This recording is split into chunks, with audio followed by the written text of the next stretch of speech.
श्रीराम शुकासारिखे पूर्ण वैराग्य जाचे, वसिष्ठा परे ज्ञान योगेश्वराचे, कवी वाल्मिका सारिखा मान्य ऐसा, नमस्कार माझा सद्गुरु रामदासा.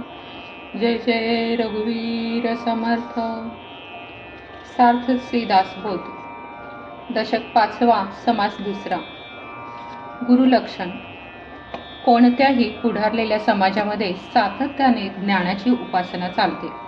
अनेक माणसे अनेक वर्षे मन लावून अभ्यास करतात, तेव्हा कोठे हळूहळू ज्ञान संचय होतो. गुरु शिष्य परंपरा हे या अभ्यासाचे एक प्रधान अंग आहे.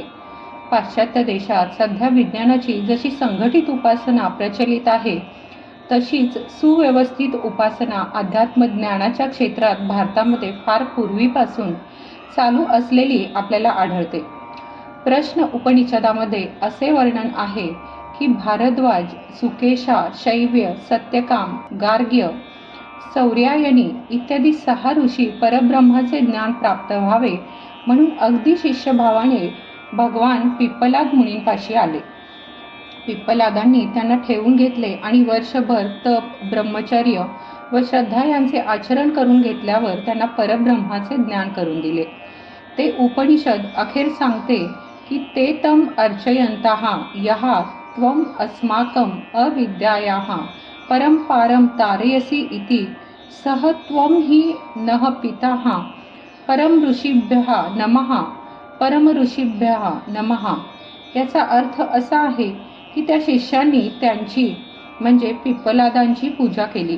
शिष्य म्हणाले, तुम्ही आम्हाला अविद्येच्या परतीराला पोहोचविले आहे. तुम्हीच आमचे पिता आहात. या थोर मुनीला नमस्कार असो. या थोर परंपरेचे दिग्दर्शन श्री समर्थांनी येथे केले आहे.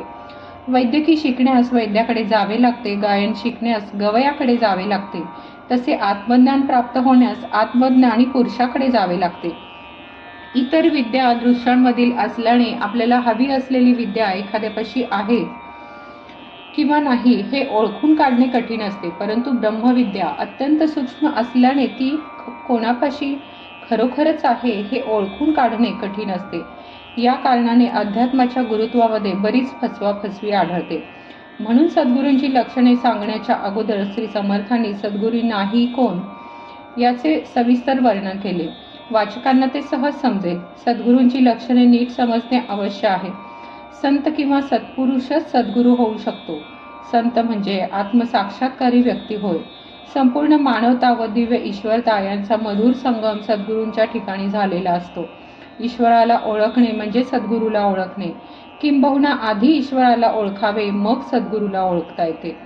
सद्गुरूंपैकी काही विरक्त तर काही गृहस्थाश्रमी असतात. त्यांना व्यवहार करीत असताना ओळखून काढणे तर फारच कठीण असते. सद्गुरू महापुरुष असतो. त्याच्या अंगी दैवी संपत्ती विलसते. त्यांच्या बोलण्यात चालण्यात भगवलोन काठोकाठ भरून वाहते. त्यांच्या अंगी काम, क्रोध, द्वेष यांचा लवलेश नसतो, पण व्यवहार करताना त्यांच्या ठिकाणी कामक्रोधादिकांचा आभास होतो. तो बाजूला सारून त्यांना ओळखावे लागते. संतांच्या किंवा सत्पुरुषांच्या 7 गोष्टी पाहू नयेत असं सांगितलेलं आहे. शरीराचा रंग, नाक, डोळे, वय, लौकिक विद्या किंवा शिक्षण, नातेवाईक, भाषाशुद्धी आणि राहते घर. सद्गुरूंना बाहेरून बघायचे नसते, त्यांची अंतरंग धारणा बघावी. आपल्या सहवासाला राहिलेल्या माणसांची देहबुद्धी क्षीण करणे, त्यांची वासना कमी करणे, त्यांचे दृश्यावरील प्रेम भगवंताकडे वळविणे, त्यांना भगवंताचे अनुसंधान ठेवायला शिकवणे हे सद्गुरूंचे खरे काम आहे. म्हणून सद्गुरूंची परीक्षा अखेर आपल्यावरच अवलंबून राहते. आपण त्यांच्या सहवासाला राहावे. त्यांची अध्यात्मशक्ती क्रमाक्रमाने आपल्या अंतःकरणात उतरते. मग आपल्याला इंद्रिय दमन साधते. आपले विकार निवतात. आपली काळजी कमी होते. आपल्याला भगवंत आवडू लागतो. सर्व विश्वाला भगवंताची अगाध लीला समजतात ते सद्गुरू. सर्व प्राणीमात्रांना आत्मरूपाने मीच आहे या आपलेपणाने अनुभवतात ते सद्गुरू. जगातील दीन व दुःखी जीवांबद्दल ज्यांना अत्यंत करुणा वाटते ते सद्गुरू. जगातील कोणतीही वस्तू आपल्याला हवी असे चुकून सुद्धा ज्यांना वाटत नाही ते सद्गुरू. अखंड अभयता अनुभवल्याने जे निरंतर प्रसन्न असतात ते सद्गुरू. सुखात वा दुःखात, संपत्तीत वा विपत्तीत मान प्रसंगी वा अपमान प्रसंगी देह दुःखात आणि दारिद्र्यात, आजारीपणात आणि अगदी अंतकाळी ज्यांचा भगवंतावरील भरोसा अगदी जसाचा तसा राहतो ते सद्गुरू. अशा सद्गुरूंचा सहवास भाग्याने लाभतो. पण ज्याला तो लाभतो त्याचे मन आमूलाग्र बदलते, त्याचे अज्ञान विरळ होत जाते, कामना कमजोर होतात, आसक्ती सुटत जाते, काळजी कमी होत जाते आणि संशय व विक्षेप मरून जातात. सद्गुरूंवर खरे प्रेम करता आले तर आणखी काहीही साधन करण्याची जरूर नाही. अगदी मनापासून त्याचे होऊन राहावे, त्याचे मनापासून ऐकावे, त्याने दिलेले नाम घ्यावे आणि जे जे जीवनात घडेल त्यामध्ये त्याचा हात आहे हे ओळखून समाधान ठेवावे. हाच श्री समर्थांचा परमार्थ आहे. या समासाच्या आरंभी गुरु आणि सद्गुरू असा फरक करून गुरु सद्गुरू होऊ शकत नाही हे श्री समर्थ आपल्याला सांगतात. काही माणसे मोठ्या विलक्षण क्रिया करून दाखवतात, त्यांनाही गुरु म्हणतात, परंतु मोक्ष देणारे सद्गुरू ते नव्हेत. माणसांच्या समूहाची नजरबंदी करणे, चेटू करून भुरळ पाडणे, साबर मंत्र व कवटाळे हे नाथपंथीयांचे मंत्रप्रयोग करून चमत्कार करणे, अशक्य वाटणाऱ्या गोष्टी शक्य करून दाखवणे, अनेक वनस्पतींचा व रसायनांचा औषधी प्रयोग सांगणे, इतर धातूंचे सोने बनविण्याचा मार्ग सांगणे, नजरबंदी करून ताबडतोब इच्छा पुरवण्याचा मार्ग सांगणारे असे लोकही गुरु समजले जातात. श्री समर्थांनी येथे भारतीय समाजाच्या मोठ्या दुखण्यावर किंवा रोगांवर बरोबर बोट ठेवले आहे. जो आत्मज्ञानी असतो व ते ज्ञान आपल्याला देतो तो खरा गुरु. शिवाय भारतामध्ये एवढे थोर ज्ञानी महात्मे होऊन गेले तरी सामान्य माणूस अजून जो वरील चमत्कार करतो त्यालाच साधू किंवा ज्ञानी समजतो. भारतीय समाजातील हा गैरसमज हा मोठा शापच आहे. साहित्य, संगीत, रागज्ञान, गायन, नृत्य, तानापलटे, अनेक वाद्ये यांचे शिक्षण देणारे लोक एक प्रकारचे गुरु समजले जातात. काही मंत्रशास्त्री मंत्रविद्या शिकवतात, ताईत गंडेदोरे देण्याचे शिकवितात. काही लोक पोट भरण्याची विद्या शिकवितात. त्या जातीचा जो व्यापार असतो तो त्या जातीतील माणसांना पोट भरण्यासाठी शिकवतात. तो व्यापार शिकविणारे गुरु खरे, पण सद्गुरू नव्हे. आपले आईबाप एका दृष्टीने आपले गुरुच असतात, पण संसारातून पहिल्या तीराला पोहोचविणारा सद्गुरू हा निराळाच असतो. आपल्याला गायत्री मंत्र शिकविणारा भटजी हा एक गुरुच होतो, परंतु आत्मज्ञाना वाचून संसाराच्या पहिल्या तीराला जाता येत नाही. ते काही तो देत नाही, म्हणून तो सद्गुरू नव्हे. आता श्री सद्गुरूंची लक्षणे आपल्याला समर्थ सांगतात. शिष्याचे अज्ञान नाहीसे करून त्याला ब्रह्मपदी बसविण्याचे सामर्थ्य ज्याच्यापाशी असते तो खरा सद्गुरू होय. बाकीची सारी लक्षणे या मूलभूत लक्षणातून प्रकट होतात. जो ब्रह्मज्ञानाचा उपदेश करतो, अज्ञानाचा अंधकार नाहीसा करतो आणि जीवात्म्याचे परमात्म्याशी ऐक्य घडवून आणतो तो सद्गुरू होय. हे सद्गुरूंचे प्रधान लक्षण होय. हे एक लक्षण असून इतर काही करामती नसतील तर तो सद्गुरू राहतो. हे एकच लक्षण नसून इतर साऱ्या करामती असतील तरी तो सद्गुरू राहत नाही. देव आणि भक्त यांचा वियोग झालेला असतो, त्यामुळे एकीकडे जीव आणि दुसरीकडे शिव असे द्वैत निर्माण होते. तो वियोग आणि ते द्वैत नाहीसे करून देव आणि भक्त यांची गाठ घालून दोघांचा ऐक्य करून देतो तो सद्गुरू होय. भवरूपी वाघाने उडी घालून झडप घालून गाय वासराची ताटातूट केलेली पाहून ज्याला दया येते आणि जो त्यांना त्या वाघांच्या जबड्यातून सोडवितो तो सद्गुरू होय. हा दृष्टांत खरं तर फार अर्थपूर्ण आहे. गाय म्हणजे ईश्वर, वासरू म्हणजे जीव, वाघ म्हणजे अशाश्वत संसार. वास्तविक जीव निरंतर ईश्वरापाशी असावयास पाहिजे, पण मायेच्या किंवा अविद्येचा आघात झाल्याने तो अशाश्वताच्या पसाऱ्यात गुरफटून जातो. अविद्येच्या तडाख्यातून सोडविणारा जर कोणी असेल तर तो सद्गुरूच होय. जीव मायेच्या जाळ्यात अडकतात, त्या कारणाने प्रपंचातील दुःखाने दुखविले जातात, गांजून जातात. अशा दुःखी जीवांना जो मायेच्या जाळ्यातून सोडवतो तो सद्गुरू होय. देहबुद्धीने व्यापल्यामुळे जीव ममत्व ठेवून अनेक ठिकाणी गुंतून जातो. त्यात तो अनेक दुःखे भोगतो, पण त्याला त्यातून बाहेर पडता येत नाही. तेथे सद्गुरू मदतीला येतो. वासनारूपी नदीला महापूर आलेला असता जीव त्यामध्ये गटांगळ्या खात खात बुडण्याच्या बेतात येतो. अगदी दीनपणे तो मदत मागतो. त्यावेळी तेथे उडी घालून जो तारतो, बाहेर काढून वाचवितो तो सद्गुरू होय. या जगामध्ये राजा असो किंवा रंक असो, प्रत्येकजण सारखे हवेपणाने वस्तूंच्या मागे धावतो. जणू काय वासनेच्या प्रवाहामध्ये तो ढकलला जात असतो.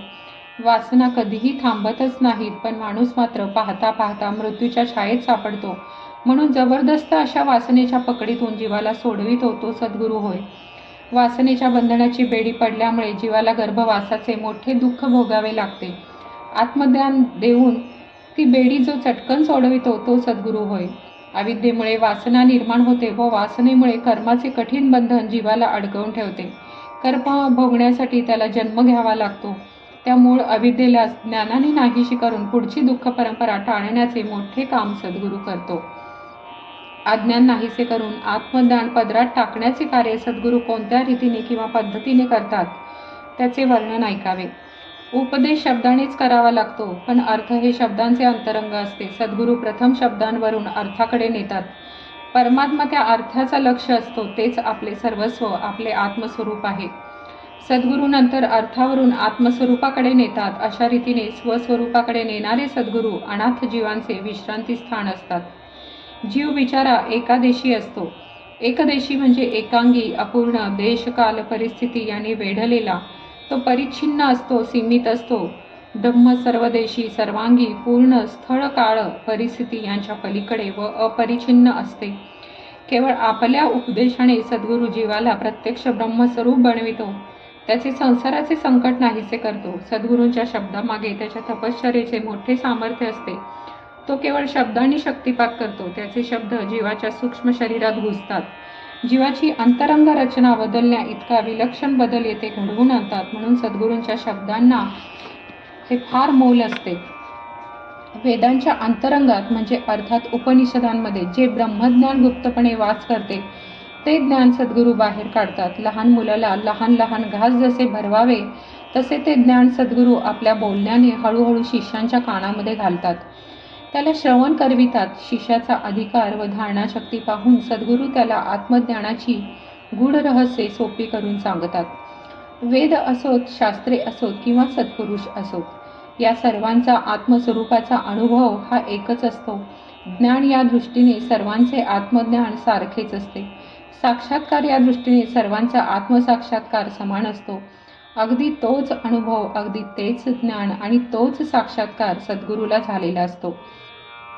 त्याच्या ठिकाणी वेद, शास्त्र व सत्पुरुष ज्ञान अनुभवाने एकरूप झालेले असतात. म्हणून वेदांचे रहस्य, शास्त्रांचे विवेचन, सत्पुरुषांचा अनुभव आणि सद्गुरूंचा उपदेश सर्व अगदी एकरूप झालेले पाहिजेत.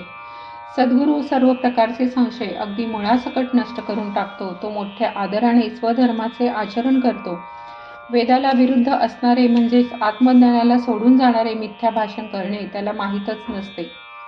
आत्मज्ञान फारच सूक्ष्म असल्याने सद्गुरूंच्या देहावर अथवा त्याच्या दैनंदिन व्यवहारात त्याचे अमुक चिन्ह दाखविता येत नाही. त्याचा फायदा घेऊन खोटे गुरु जगात बोकाळतात. म्हणून सद्गुरू नाही कोण हे श्री समर्थ पुनश्च सांगतात. मनात जे जे येते ते कोणाची लाज भीड न बाळगता जो उघडपणे करतो तो काही सद्गुरू नव्हे. तो भिकारी आपल्या मागे लागण्यासाठी आला असे समजावे. सद्गुरू मुक्त असतो म्हणजे बंधनरहित असतो. याचा अर्थ तो आपल्या मनाला गुरासारखे मोकाट सोडतो असा नव्हे. सत्पुरुषाची मुक्तावस्था ही आत्मज्ञानातून प्रकट होणारी अतिमानवी अवस्था असते. वासनेच्या अधीन होऊन बेशरमपणे इंद्रिय भोग भोगण्याची हीन मानव पशुवृत्ती नसते. जो आपल्या शिष्याला साधनात कसे राहावे हे शिकवित नाही, इंद्रिय आवरून ताब्यात कशी ठेवावी ते दाखवित नाही, असले गुरु दमडीला 3 मिळाले, इतके स्वस्त मिळाले तरी त्यांच्या नादी लागू नये. त्यांना सोडून दूर राहावे. इंद्रिय दमन करून साधनात कसे राहावे ही अनुभवाची विद्या सद्गुरूपाशी असावयास पाहिजे. जो आत्मज्ञान समजावून देतो, सगळीच्या सगळी अविद्या नाहीशी करतो, इंद्रिय ताब्यात ठेवण्याचा अभ्यास सांगतो, तोच खरा सद्गुरू समजावा.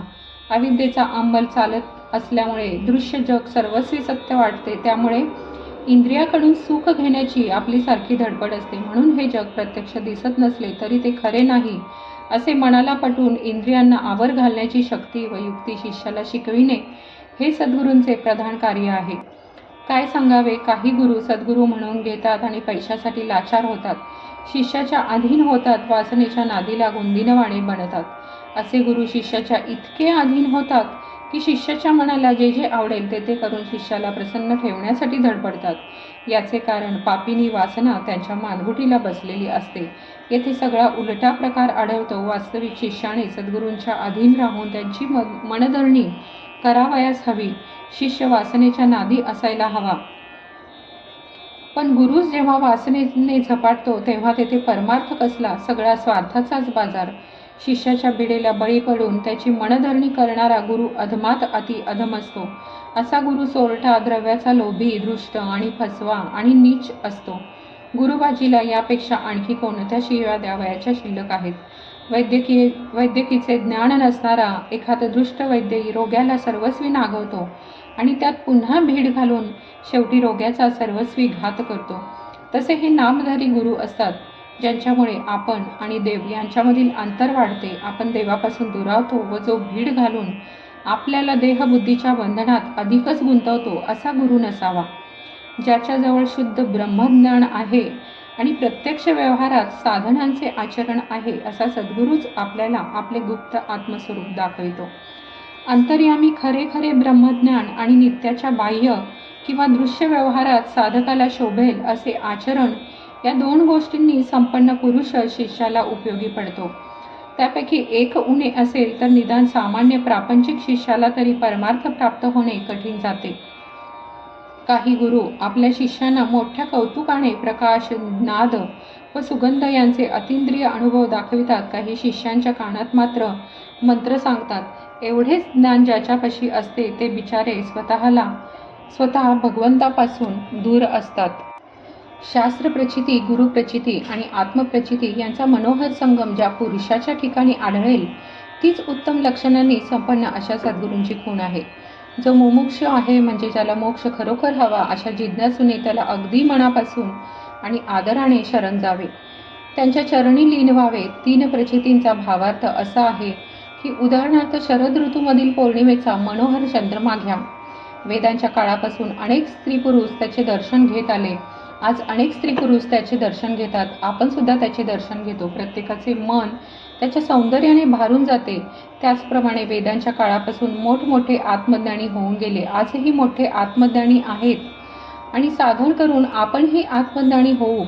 सर्व आत्मज्ञानी पुरुषांना सच्चिदानंदाचे होणारे दर्शन सारखेच असले पाहिजे. पौर्णिमेचा चंद्रमा दृश्य विश्वाचा भाग असल्याने त्यात कदाचित फरक पडेल, परंतु शाश्वत सच्चिदानंद स्वरूपामध्ये यात किंचितही फरक होणार नाही. म्हणून श्रुतीमध्ये आणि संतांच्या ग्रंथामध्ये वर्णिलेला स्वरूपानुभव, आपल्या सद्गुरूंचा स्वानुभव आणि आपला स्वतःचा अनुभव मूलतः एकरूपच असले पाहिजेत. काही वेळा असे दिसते की एखादा माणूस अद्वैत वेदांत सांगण्यामध्ये अचंबा वाटण्यासारखे वक्तेपण गाजवितो, पण त्याचे मन इंद्रिय सुखावला लाचावलेले असते. अशा माणसाला गुरु केल्याने आपले सार्थक होणार नाही.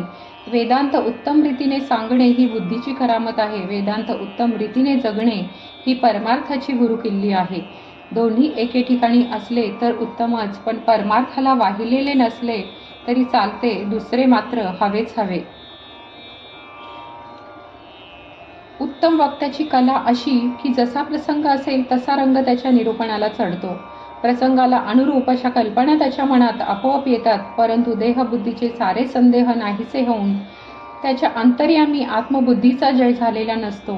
स्वस्वरूपाबद्दल त्याला निश्चयात्मक ज्ञान नसते. आत्मसाक्षात्कार होऊन स्वस्वरूपाबद्दल जे संपूर्ण संशयरहित ज्ञान होतेच त्या श्री समर्थ निश्चय असा शब्द वापरतात. पुष्कळ वेळा असे होते की निरूपणामध्ये वक्ता आत्मज्ञानाचे सामर्थ्य सांगतो, त्याने प्राप्त होणाऱ्या सिद्धींचे वर्णन करतो. ते निरूपण ऐकून श्रोत्यांच्या मनात भलत्याच कल्पना येऊ लागतात. चमत्कारांचे वर्णन ऐकून त्यांची बुद्धी आत्मज्ञानापासून ढळू लागते. ती हेलकावे खाऊ लागते. आत्मज्ञानी पुरुषाच्या हातून चमत्कार घडतात हे खरे, परंतु तो त्यांच्या ज्ञानाचा एक गौण परिणाम असतो. निरूपणामध्ये त्यांच्यावर भर दिला तर श्रोते चमत्कारानेच आकर्षिले जातात. मग तो चमत्कार करतो तो साधू असे चुकीचे समीकरण धरून बसतात. आत्मज्ञानाबद्दल लागणारी बुद्धीची स्थिरता त्यांच्यापाशी राहत नाही. साधकाच्या मनात असा विचार येतो की पूर्वी मोठे ज्ञाते विरक्त आणि भक्त होऊन गेले. त्यांची योग्यता भगवंताच्या बरोबरीने होती. सिद्धिवश झाल्याने त्यांच्या अंगी मोठे अद्भुत सामर्थ्य होते. त्यांच्या अंगी असे विलक्षण सामर्थ्य होते ते आपल्यापाशी नाही. म्हणून आपले हे नुसते ज्ञान व्यर्थ आहे. अशा प्रकारचा सामर्थ्य प्राप्तीचा स्वार्थी विचार साधकांच्या मनात दृढ होऊन राहतो. हा आत्मज्ञानाला मारक असतो, कारण त्याने देहबुद्धीचे पोषण होते. ज्ञानाची निष्ठा कमी होऊन दुराशाच बळावते. दृश्यांमधून सुख घेण्याची वासना जेव्हा समूळ नाहीशी होते तेव्हाच भगवंताची भेट होते. अशी वासना बाळगणारे शब्दज्ञानी लोक कामनेच्या अधीन असतात, एकंदर चांगले नसतात. त्यांच्या सांगण्याने लोकांमध्ये परमार्थाबद्दल खोट्या कल्पना प्रसार पावतात. म्हणून श्री समर्थ त्यांना वोखटे असे नरम निंदायुक्त विशेषण लावतात. कोणत्या तरी वासनेने वेडी झालेली अनेक शब्दज्ञानी माणसे परमार्थ न साधता फुकट गेली. आपली इच्छा तृप्त व्हावी म्हणून धडपडणारे ते मूर्ख बिचारे काही न कमविता मरून गेले.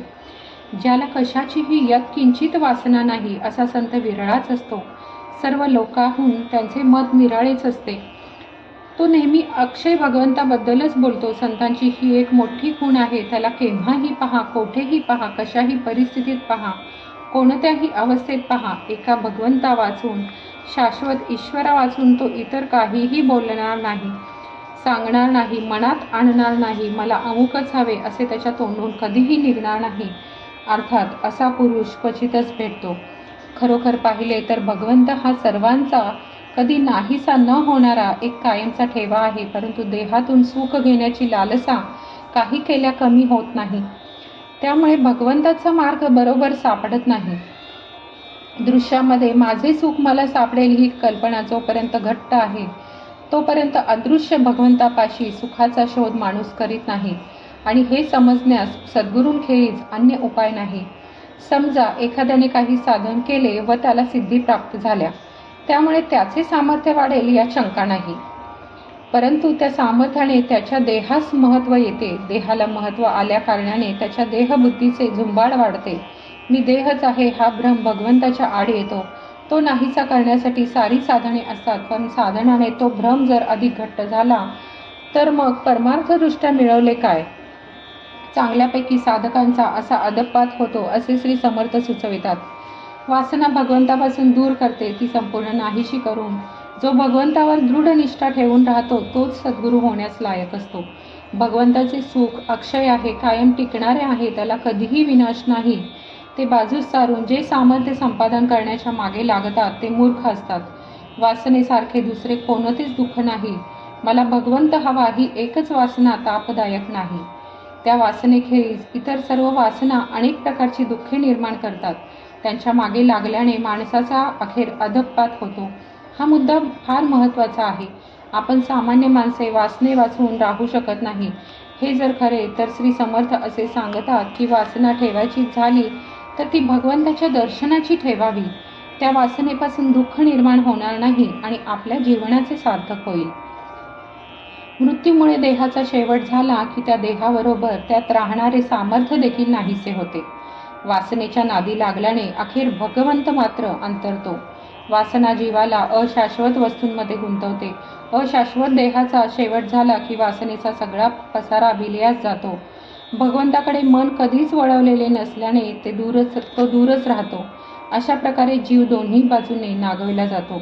यावरून असे दिसते जो अत्यंत निष्काम आहे, वासनारहित आहे आणि ज्याच्या बुद्धीमध्ये आत्मस्वरूपाविषयी अत्यंत दृढ निश्चय आहे, असा स्वानुभवी सद्गुरू माणसाला या अशाश्वत दृश्य सागरातून पलीकडे नेऊन सोडतो. श्री समर्थ आता सद्गुरूंची लक्षणे वर्णन करतात. आत्मसाक्षात्कार होऊन स्वच्छ स्थिर ब्रह्मज्ञान होणे हे सद्गुरूंचे खरे प्रधान लक्षण आहे. बाकीची सारी लक्षणे या लक्षणांवर आधारलेली आहेत. सद्गुरूंचे मुख्य लक्षण असे की सर्वप्रथम त्याला शुद्ध ब्रह्मज्ञान असले पाहिजे. त्या ज्ञानामुळे त्याच्या ठिकाणी अगदी निश्चल समाधान पाहिजे. आत्मस्वरूपामध्ये तो अखंड स्थिरपणे राहिला पाहिजे. आत्मज्ञानाने त्याचे सर्व संशय नाश पावतात. तो समाधान रूपच बनतो. तो स्वस्वरूपापासून कधीही ढळत नाही. याचबरोबर तो अतिशय वैराग्य संपन्न असतो. त्याचे मन कशातही गुंतलेले नसते. याशिवाय स्वधर्माच्या बाबतीत त्याचा आचार अत्यंत निर्मळ असतो. त्याचे मन कशातही गुंतलेले नसते. याशिवाय स्वधर्माच्या बाबतीत त्याचा आचार अत्यंत निर्मळ असतो. ज्ञान अंतःकरणात वास करते, पण त्याचे प्रतिबिंब प्रत्यक्ष आचरणात दिसले पाहिजे. सद्गुरूंच्या जीवनात ज्ञान आणि व्यवहार यांची सुसंगती असते. हे असून शिवाय सद्गुरूंपाशी अध्यात्म विषयाचे नेहमी श्रवण असते. त्याच्यापाशी नित्य हरिकथा आणि निरूपणे चालतात. तेथे निरंतर परमार्थाचे विवरण चालते. जेथे नित्य सारासार विचार किंवा आत्मानात्म विवेक चालतो तेथे जगाचा उद्धार होत असतो. पुष्कळ लोकांना नवविधा भक्ती कशी करावी हे त्यांच्यापाशी समजते. कोणतेही ज्ञान जिवंत असते आणि त्याचा व्यवहार झाला म्हणजे त्यापासून पुष्कळ लोकांना फायदा होतो. सद्गुरूपाशी आत्मज्ञान असते. श्रवण, निरूपण आणि विवरण या मार्गांनी त्याचा व्यवहार होतो. म्हणून जेथे श्रवण, निरूपण आणि विवरण सतत चालते तेथे अनेकांचे संदेह निवारण होतात व अनेकांच्या बुद्धीचा निश्चय होऊन ते भगवंताच्या मार्गाला लागतात. म्हणून ज्या ठिकाणी 9 प्रकारची भक्ती आचरली जाते आणि जेथे साधन मार्गास अत्यंत महत्त्व असते ते सद्गुरूंचे लक्षण आहे असे श्रोत्यांनी ओळखावे. अंतर्यामी शुद्ध ब्रह्मज्ञान आणि बाहेर अत्यंत मनापासून केलेली उपासना अशी जोड जेथे असते तेथे अनेक साधकांना व उपासकांना समाधान मिळते. ज्ञानाबरोबर त्या ज्ञानाला शोभेल असे बाह्य आचरण असणे फार आवश्यक आहे. ही गोष्ट श्री समर्थ आपल्याला पुन्हा पुन्हा सांगत आहेत. ज्या परमार्थाला उपासनेचा प्रत्यक्ष आचरणात असणाऱ्या भक्तीचा आधार नाही तो परमार्थ कामाला येत नाही. कर्मांची जी शिस्त आहे ती सुटली तर अनाचार स्वैराचार वाढून माणसे भ्रष्ट होतात. या कारणासाठी आत्मज्ञान, वैराग्य, उपासना, स्वधर्म कर्मांचे आचरण, भगवंताचे साधन, हरिकथा निरूपण, श्रवण, मनन, नीती, न्याय, मर्यादा या गोष्टींपैकी एक जरी कमी असली तरी परमार्थ दृष्टीने ते विपरीत दिसते. म्हणून जेथे सद्गुरू असतो तेथे या सर्व गोष्टी प्रकर्षाने आढळतात. सद्गुरूंभोवती गोळा होणारी माणसे सामान्य योग्यतेची असतात. त्यांचे वैराग्य काय, उपासना काय आणि भगवंताचे प्रेम काय सगळेच सामान्य असते. अशा लोकांना पचेल व जमेल असा साधन मार्ग सांगावा लागतो, नव्हे तर स्वतः आचरून दाखवावा लागतो. म्हणून सद्गुरूपाशी वरील सर्व गोष्टी हव्या. ज्ञानाला व्यवहाराची जोड फार अवश्य असते. हीच गोष्ट पुन्हा श्री समर्थ आपल्याला सांगतात. सद्गुरू अनेकांना जवळ ठेवून घेतो, त्यांचे पालन पोषण करतो. त्याला पुष्कळ लोकांची काळजी घ्यावी लागते. अशा सामर्थ्यवान सद्गुरूपाशी परमार्थाची अनेक साधने असतात. साधनाशिवाय परमार्थ पोचण्याचा प्रयत्न केला तर काही काल तो चालतो, परंतु तो लगेच विलयास जातो. म्हणून थोर आत्मज्ञानी पुरुष अत्यंत दूरदृष्टी ठेवून साधनांची प्रतिष्ठा वाढवितात. जे परमार्थ पुढारी सदाचार सोडतात, उपासना टाकतात ते भ्रष्ट दिसतात, अभक्त दिसतात. अशा लोकांच्या गुरुपणाला आग लागो. त्यांना कोण विचारतो? परमार्थामध्ये ज्याने गुरुत्व आपल्याकडे घेतले त्याने आपल्या आचरणाची किती काळजी घ्यावयास हवी हे यावरून आपल्या ध्यानात येईल. ज्या परमार्थामध्ये कर्म आणि उपासना दोन्हींना जागा नाही तेथे भ्रष्टाचार होण्याला सहज अवसर सापडतो. अशा लोकांचा परमार्थ मिंधा असतो. प्रापंचिक लोक त्यांना हसतात. श्री एकनाथ आणि श्री समर्थ त्यांच्या काळी समाजामध्ये गुरुबाजी फार बोकाळली होती. स्वधर्मीय व परधर्मीय गुरूंचा जिकडे तिकडे नुसता सुळसुळाट झाला होता. त्यामुळे घरातील एखाद्याने जरी भलत्याच जातीचा गुरु केला तरी सर्वांनाच मोठी अडचण होईल. त्यातले त्यात गुरु जर परधर्मीय असतील तर आणखी गुंतागुंत निर्माण होत असे. हा प्रत्यक्ष अनुभव लक्षात घेऊन श्री समर्थ सांगत आहेत, हे ध्यानात ठेवावे. खालच्या जातीचा गुरु केला तर त्यामुळे अडचणीची परिस्थिती निर्माण होते. संतांच्या सभेत ब्रह्मस्वरूपाची चर्चा चालू असता जर एखादा चोर तेथे आला तर त्याला जसे कान कोंडे होते तशी त्या शिष्याची समाजात अवस्था होते. त्याला लोकांसमोर गुरूंचे तीर्थ घेता येत नाही किंवा गुरुचा प्रसाद खाल्ला तर प्रायश्चित्त घ्यावे लागते. बरे, गुरुचा तीर्थप्रसाद घेतला नाही, टाकून दिला तर कमीपणा येतो. त्यामुळे एकदम गुरुभक्ती नाश पावते. गुरुची मर्यादा राखण्याचा प्रयत्न केला तर ब्राह्मण रागावतात आणि आपला ब्राह्मणपणा सांभाळायला जावे तर गुरूंचे मन मोडल्यासारखे होते, त्याचा राग ओढवल्यासारखे होते. खालच्या जातीचा गुरु केला तर अशी दुहेरी अडचण निर्माण होते. त्यामुळे पश्चाताप करण्याचा प्रसंग येतो. या कारणाने कनिष्ठ जातीला वरच्या जातीच्या गुरुत्वाचा अधिकार नाही. हे सगळे जरी खरे असले तरी एखाद्या माणसाला एखाद्या कनिष्ठ जातीतला गुरु आवडला तर त्याने एकट्याने भ्रष्ट व्हावे, पण आपल्याबरोबर अनेकांना भ्रष्ट करू नये. तसे करणे फार वाईट आहे. आता हे जातीच्या गुरुचे विवरण पुरे. सांगायचे इतकेच की गुरु आपल्या जातीचा असावा, नाहीतर निश्चितपणे भ्रष्टाचार घडतो. श्री समर्थांच्या वेळी इकडे महाराष्ट्रात आणि उत्तर हिंदुस्थानात कुलीन हिंदू घराण्यातील बरेच पुरुष फकीरांचे शिष्य बनत. मग काही दिवसांनी संबंध कुटुंब परधर्मात जाईल. ही अनावस्था टाळण्यासाठी श्री समर्थांनी वरील मर्यादा सांगितली. वास्तविक जे जे काही उत्तम आहे, भगवंताला पोषक आहे, तेथे सद्गुरूंचे अधिष्ठान असते. तरी पण समाजामध्ये अनेक प्रकारचे गुरु प्रचलित असतात. ते काही सद्गुरू होऊ शकत नाहीत. मोक्ष देणारा तोच फक्त सद्गुरू होऊ शकतो. सर्व प्रकारचे उत्तम गुण सद्गुरूंचे लक्षण म्हणून मानायला हरकत नाही. हे जरी खरे तरी सद्गुरूंची बरोबर ओळखण होण्यास इतर गुरूंबद्दल माहिती सांगणे जरूर आहे. एक नुसता गुरु तर एक मंत्रगुरू असतो, एक यंत्रगुरू तर एक तंत्रगुरू असतो, एक व्यायामाचा गुरु तर एखाद्याला लोक राजगुरू म्हणजे राजाचा उपाध्याय म्हणतात. एक कुलगुरू तर एक मानलेला गुरु असतो, एक विद्यागुरू तर एक अविद्यागुरू म्हणजे भलतीच विद्या शिकविणारा गुरु असतो, एक खोटा गुरु एक जातीला शिक्षा करणारा गुरु असतो,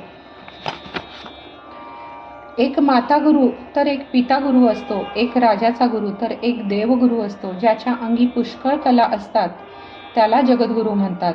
अशा प्रकारचे हे 17 गुरु सांगितले. याहून आणखी जे निराळे गुरु लक्षण नाम दशक 5 समास 2 समाप्त. जय जय रघुवीर समर्थ. तुम्हाला हा व्हिडिओ आवडल्यास कमेंट, लाईक, शेअर करा आणि हे चॅनल सबस्क्राईब करायला विसरू नका. धन्यवाद.